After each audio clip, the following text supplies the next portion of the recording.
All right. Good morning, everybody. What a week.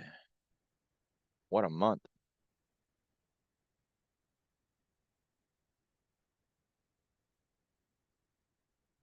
So Europe got some really good inflation data.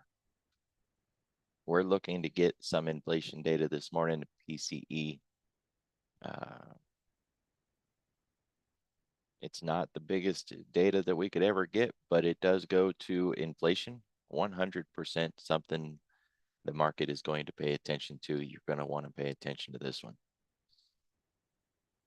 NASDAQ is up the most, but less than 1%. Small caps near 0.5%, doing pretty good with the S&P. Japan, Europe, and the Dow at 0.25%. Hong Kong basically flat, a little bit in the red. Things look reasonably decent around the world. 8:30. That's our time frame that we really want to focus on today, and it should set the tone for the rest of the day. Yesterday was odd. A lot of the tools that we have, a lot of the metrics that we use, kept saying it didn't look right. Right? And I didn't really have the words for it, except it looked sold to you. It's a old market phrase out there, sold to you. That one kept sticking to me yesterday.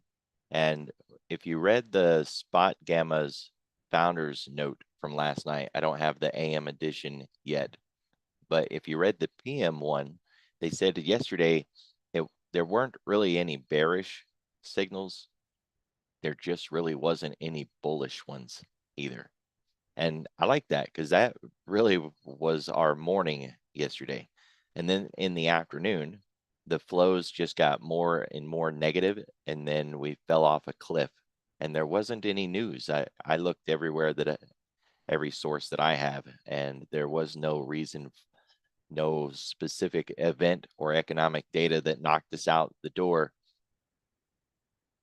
as far as we know, right? But as I've said before, there's so many economic events that don't get registered every day because they're deemed too far below the radar, because too many times they haven't been market moving and people just don't seem interested, and so they don't get listed. But that doesn't mean that they're not important or that they could move markets. So we always want to keep our eye on the clock, because we can't find all of the economic events every day. There's always something out there that we don't know is coming, but we can see what time it is. And if you look at the economic events, they're on a half hour, they're on a new hour. Sure, every once in a while you got one at 45 minutes or 15 after, but watch the clock. Watch the clock. I did see a little bit of a rumor that the PCE data had been leaked early. I don't have any proof of that. I wasn't able to find anything, but I had to start the stream, and so I don't know for sure.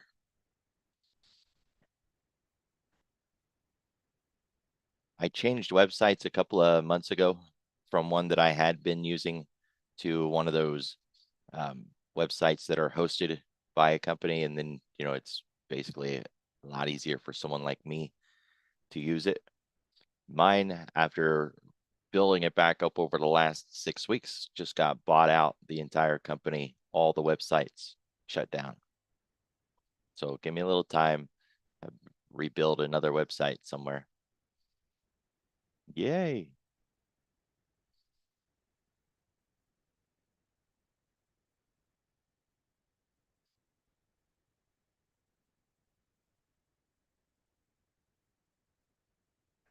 They are hedging this morning. So when we think about, is the PCE data important?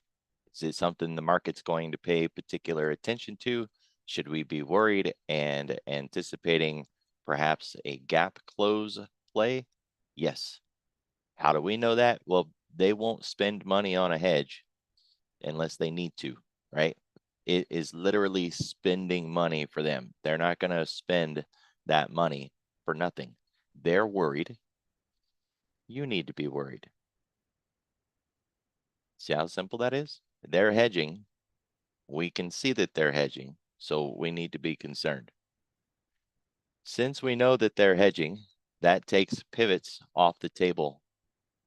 Pivots won't stop price when we get whatever data it is that they're worried about. We're going to just assume that it's the PCE because it's inflation data, and inflation data is really important right now.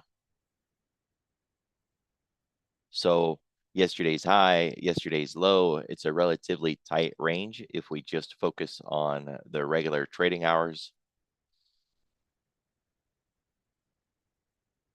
Those are what I like to refer to as institutional pivots. They won't stop price. We'll run right through them. Liquidity zones won't help in this situation either. We'll run right through them. The move won't die off until the initial burst slows down, right? So today we do have the possibility that we could get the gap close play. And if you haven't seen this discussion before, well, it doesn't take long. So we'll just go ahead and run through it real quick. Liquidity gaps. I know, I get it. You don't see a gap.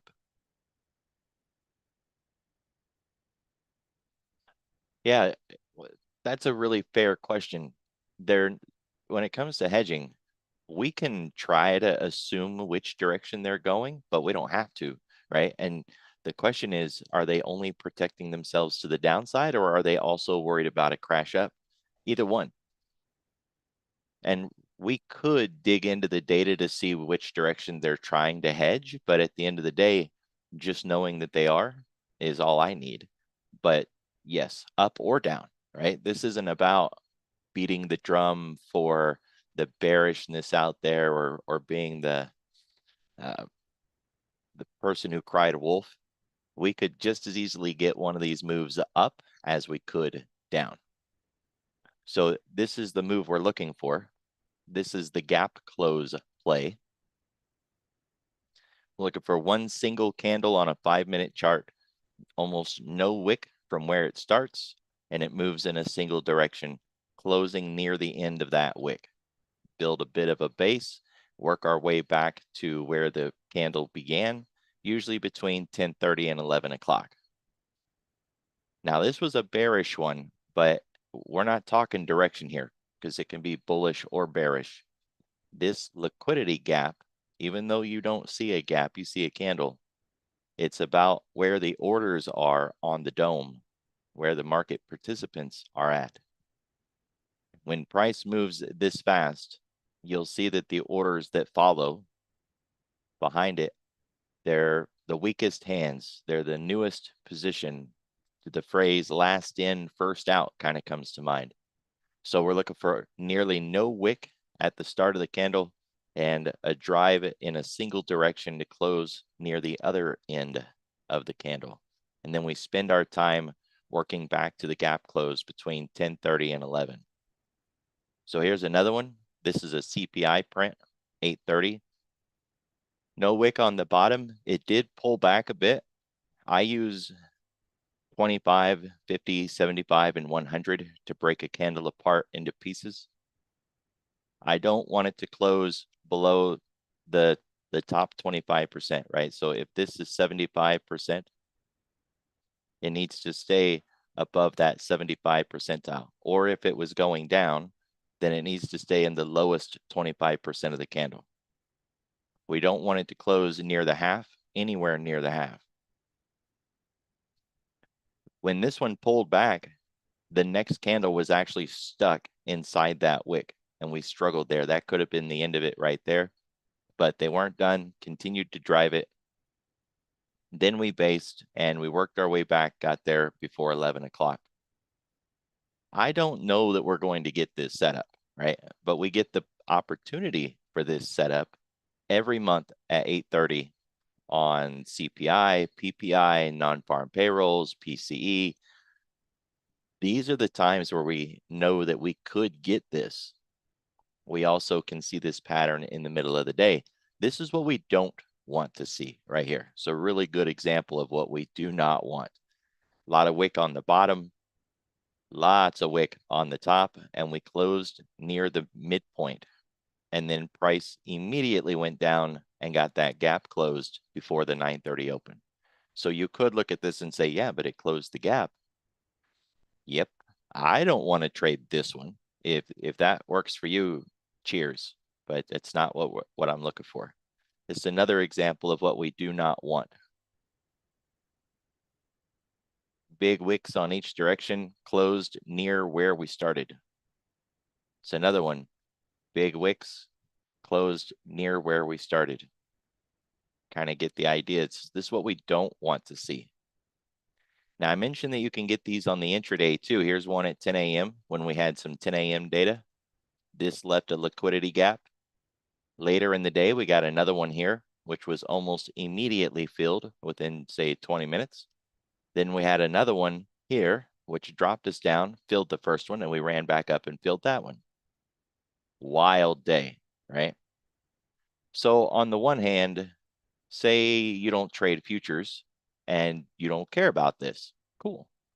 If at the very least, I can save you from thinking, oh, it's crazy bearish when the market opens, I'm going to buy some SPY puts.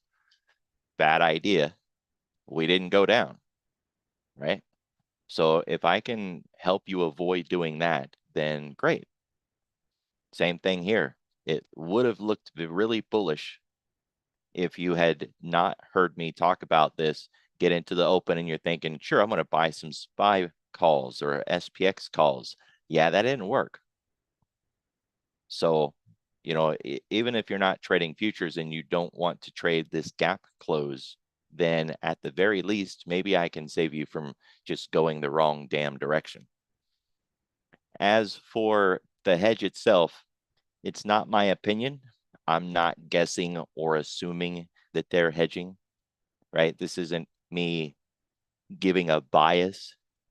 We know for a fact that they are hedging. We can see that hedging activity. I have the pretty little label there that tells me market maker move, but if you're on a platform that doesn't have it, the market maker move is looking at the out of the money options on the 0 day. That's the front expiring option. And then it's looking at the out of the money options on the next expiration out. If this number is higher than the next number out, then we have what's called a market maker move. These numbers on the side in white here change their value. They increase or they decrease based on the trading activity within these options.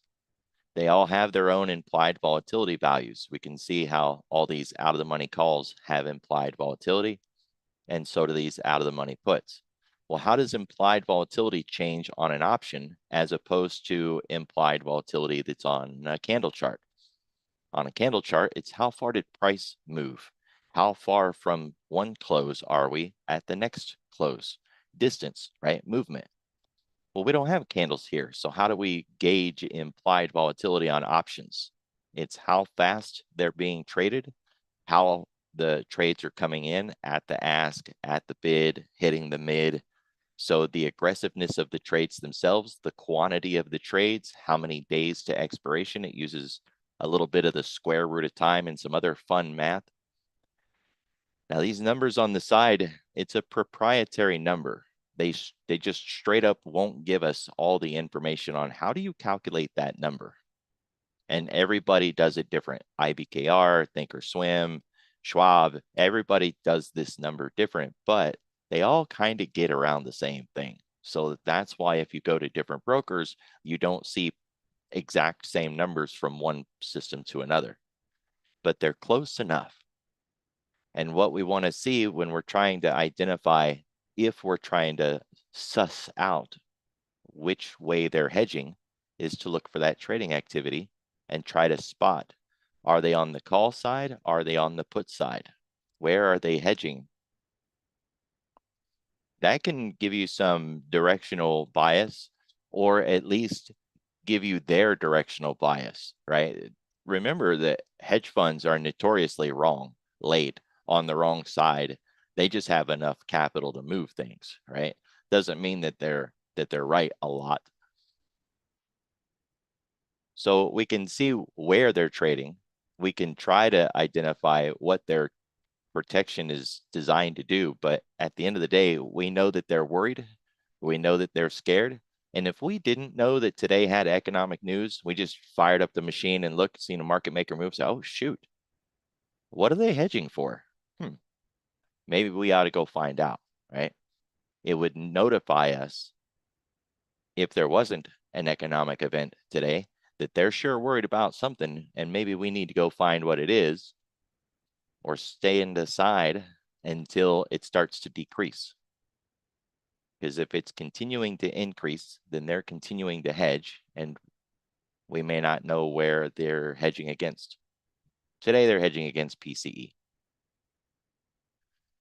So we've been in this Thursday range now for a week, going back to last Thursday, and we dipped outside of it.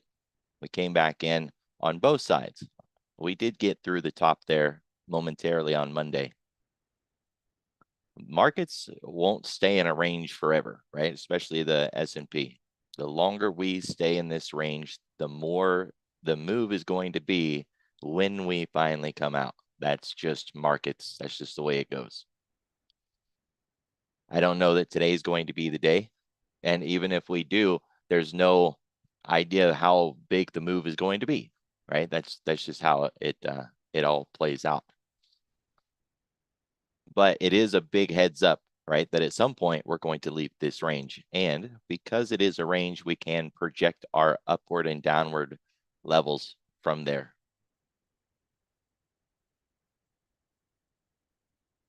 We can see from the liquidity measure that we stopped right where we should. That's where we would have looked to see consolidation and a pause before continuing lower, and or it's where we get the flip and we came back in again. For all we know, there is still liquidity down here. So this is still the buy zone because we didn't close on the other side of it. We don't know if we took all of that liquidity off the table or not. Once we get through that zone, then we've got the 150 level and the 200 level, which is basically 50% of this whole move and then 100% of that whole move. We could easily hit that today, by the way. We can also take things in the other direction. So instead of measuring it to the downside, we can measure it to the upside. There's the sell zone. And beyond that, 50% and 100%. At 50%, it puts us up to the yellow ADR on the top side. Beyond that, 57.50, just a nice, just round up. We could easily hit that today. To be clear, it doesn't owe us a market move today. We could go into the weekend, and remember, next week is a short week. We could go into the weekend just chopping sideways here, holding the line, maybe testing the edges of the top side or the bottom side, but really not going anywhere. And that's my baseline bet for the day, is that we just stay within the range. Well, we've got a number of ranges to deal with. Right now, our immediate range is our own Globex high and our own low, right? This after hours price action is our immediate range. Outside of that, we've got the regular trading hours of yesterday. That's the next range that we have to deal with. And from there, we've got all of yesterday from the highest to the lowest point.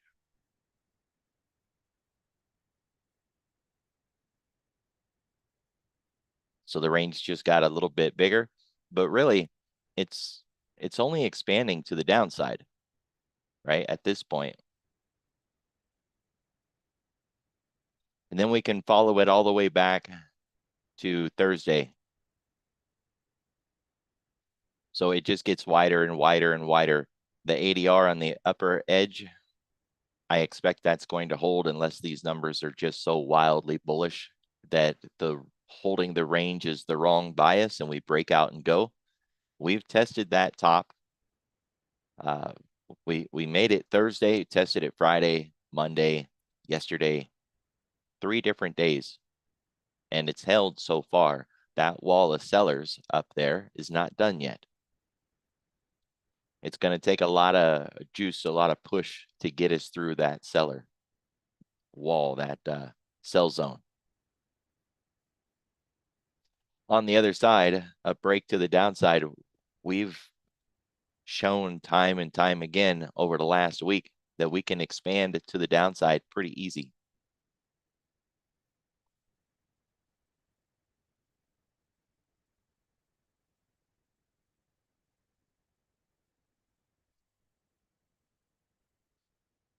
We got the week's floor pivot here, and we've just really chopped around on each side. We haven't gone anywhere. And right now we're at that weekly pivot. 56.32 is a cog line, and we're right there too. We're just digesting, waiting on the market at a key pivotal level.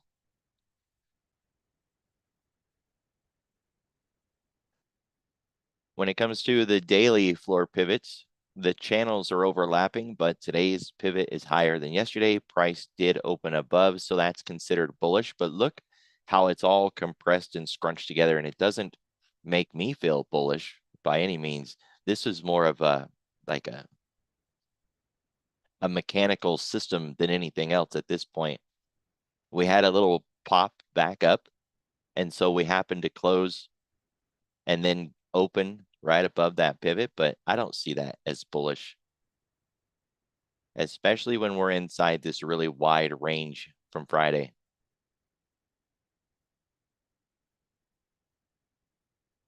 The channel is kind of narrow this morning. It's not as narrow as we've seen it. It can get so narrow that you don't even see yellow lines, right? All you see is a purple line. That's how narrow it could be.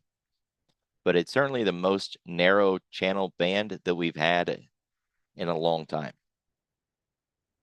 The narrower the channel, the more likely it is that breakouts stick and that we grow legs and actually continue the move, whatever breakout we get. I know yesterday looked like a really big move, but NVIDIA knocked the market down and the algos from NVIDIA knocked it down, and then it just traded back up again. It's like pushing a ball under the water and letting go, and it just buoys back to the surface. That ball ain't going to fly, right? It's not a rocket. It's not going to take off. It's just going back to equilibrium. So a lot of that move yesterday was just putting the market back into its equilibrium, back into balance. When it tried to get bullish, it failed because there really wasn't any bullish push once we got into the open, and we ended up just testing the high and giving up. But this morning, we're going to get data that goes to the heart of what we're all looking for the end of the year, you know, these next 4 months. So the market's very likely going to respond to it.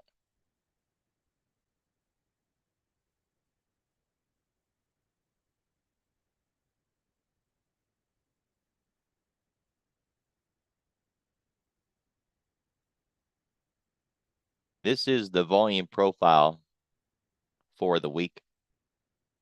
We can see that we've been holding within last week's profile as well.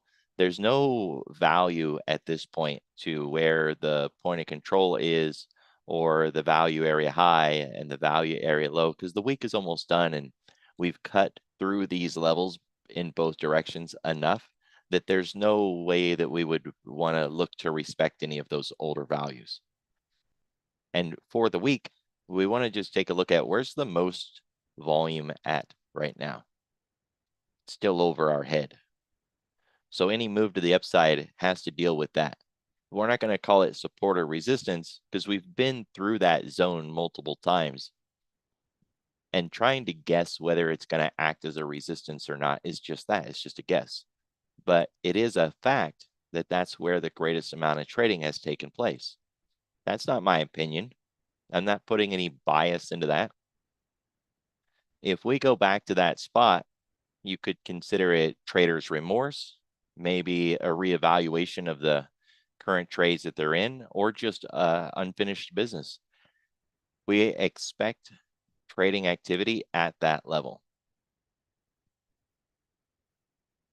It really is just as simple as that. It's where the greatest amount of trades took place. You got to believe if we go back there again, there's going to be a lot of traders who are going to reevaluate their position.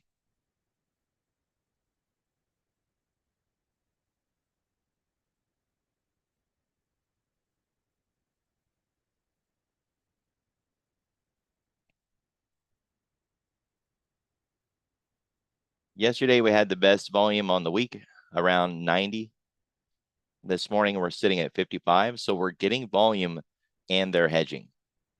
It's not unusual to get both, but generally we would expect some lower volume while they're hedging. And 55 is not high. I don't want to make it sound that way, but we've seen numbers like 30s and 40s in the last 2 weeks. So 55 looks pretty good compared to 30.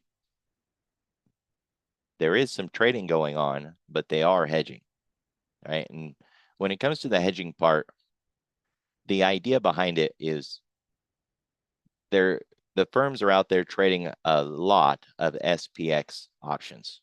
All right. So they build out this entire week's worth of a position. And you can't hedge SPX by buying the underlying because you can't own the SPX. There's no way to hedge it, right? Unless you hedge it with other options. So they look at how much delta they have in their current SPX trades, and they go into the futures and they trade to offset that delta. If they're positive 10,000 deltas, then they go in and they load up with 10,000 negative deltas and look to get delta neutral. Futures have a hard delta, unlike options on, say, the SPX, which is moving around. So they'll go in and they'll hedge that way. They'll just straight up trade the futures, or they'll go in and trade the options on the futures. And it's that trading activity that we're using to identify as hedging, but they can also just come in and trade in the futures themselves.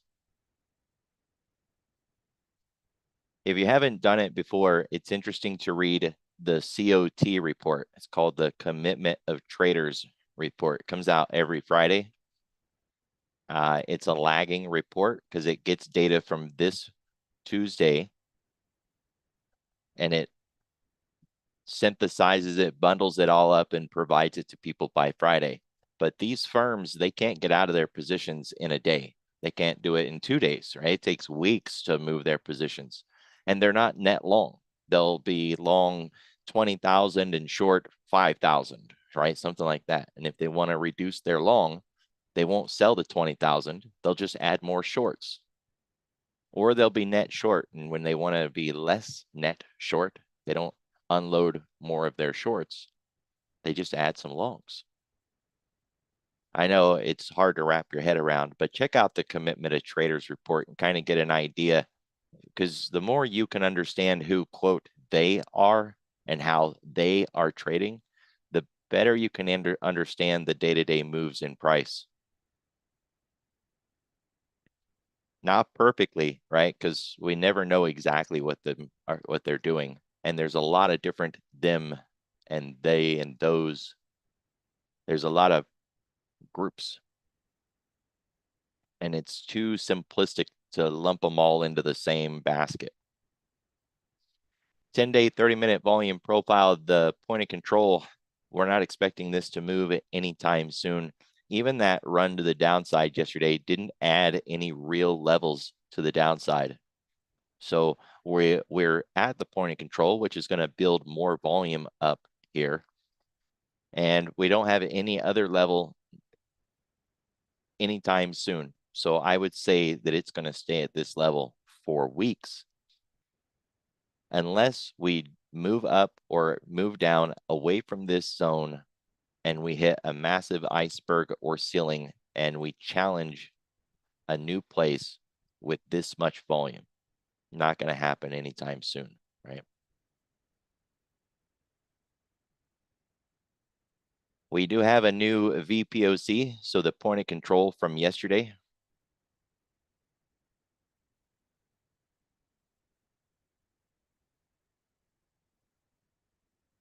If you study volume profile, they'll tell you to carry forward the value area low, value area high, and the point of control. I don't do that. I've already got enough. But if it hasn't been hit today, then I like to carry forward yesterday's point of control, right? So after yesterday close, we'd be able to look at yesterday and see, yep, we had a point of control there and we opened way down here and we haven't hit that since then. So every day we'll just carry that forward on the chart until we finally hit it. You can see we got 2 down here. We had others, but we hit them, right? We hit one on Thursday last week. And then Thursday's was hit Monday.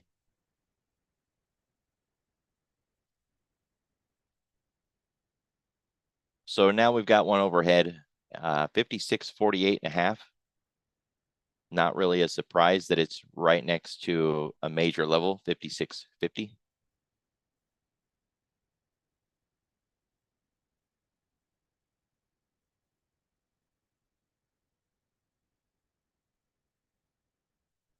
We're still within that sweet spot on how far away from the 10 we are. We want to stay between 0 and 1.5. That's where we spent most of this year. It's just a good distance to be, right? Right within that zone. When we get out of that zone to the upside, we start to get a little overbought, a little too far ahead of our skis. And obviously, if we're below the 10, well, that's just not good. So we're above the 10 and we're not overbought or overextended or any language like that. That's the 10-day moving average.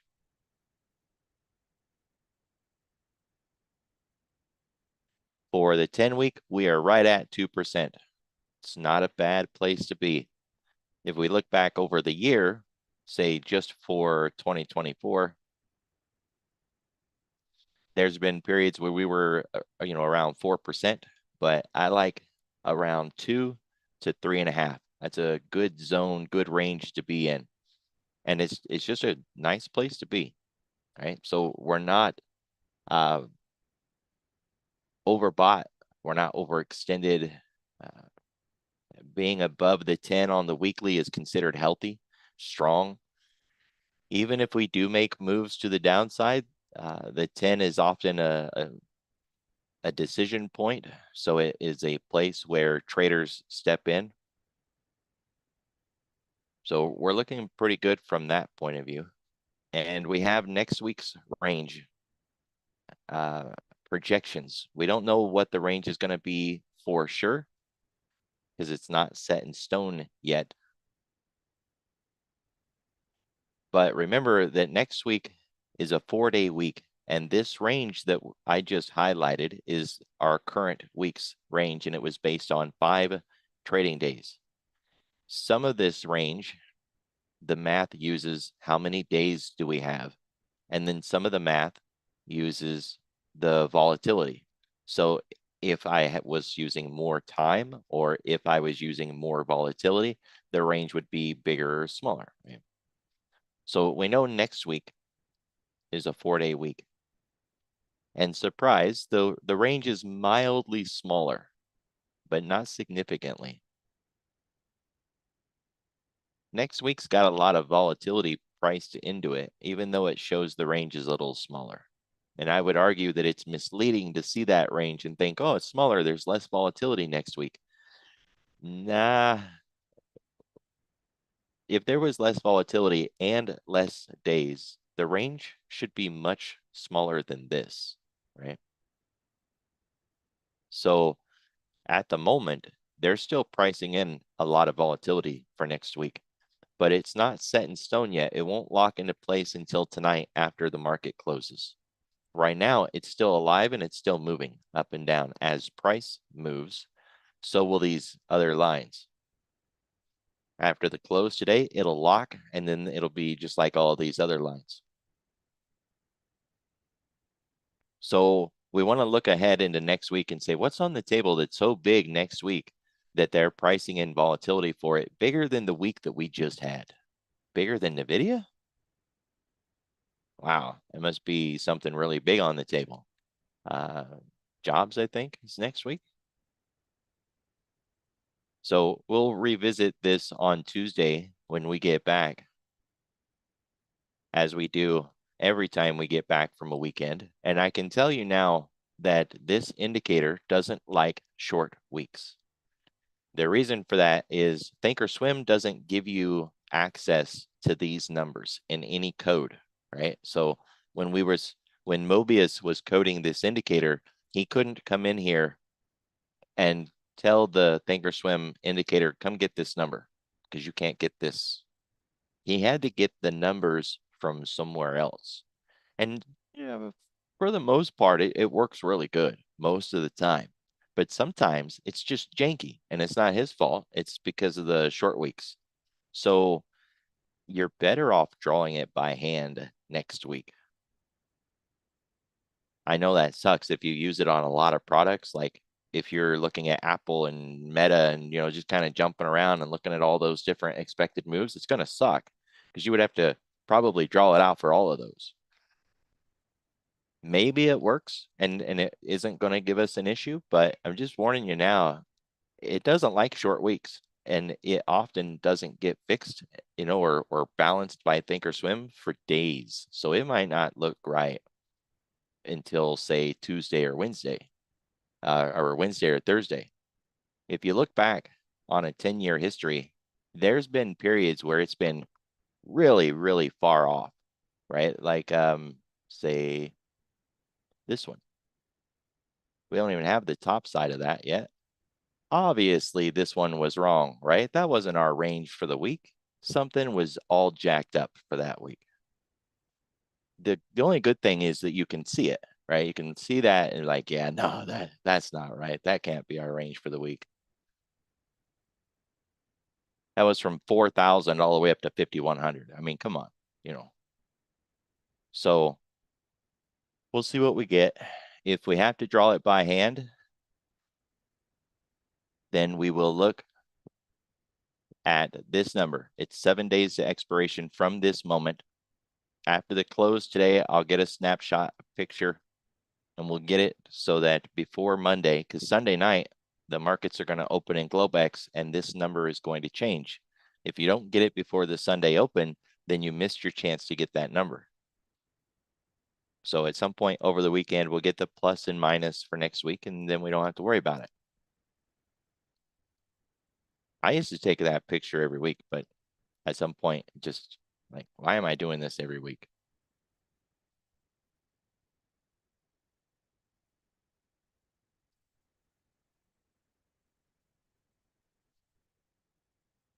Looking at what's down this morning, really, we got nothing. The VIX is down a little bit. Over the last 5 days, it's down about 4.25 if you count today too. And that's all we got for the downside. Looking at what's up, China ADRs, semiconductors, more semiconductors, the FANGs, Mag 7s, more China, gold miners, solar, and just straight up growth. You don't see that very often. If my only metric this morning was the sectors that are up, this looks really bullish. This looks like what was missing yesterday when we were all thinking it could be a bullish day, a nice breakout, one of those face-ripping rally type days. This was the stuff that was missing from that. Now, I'm not saying today's gonna be a ripper because, well, one, PCE, right? I don't know what the data is gonna be. You don't know what the data is going to be. But I think if the data doesn't disappoint and it's not some extraneous shock to the market that sends us into a tailspin, I think this is looking really good for one of those go into the close with a face ripping Friday, and everybody who tries to short it just gets run over and it just goes higher and higher and higher and higher.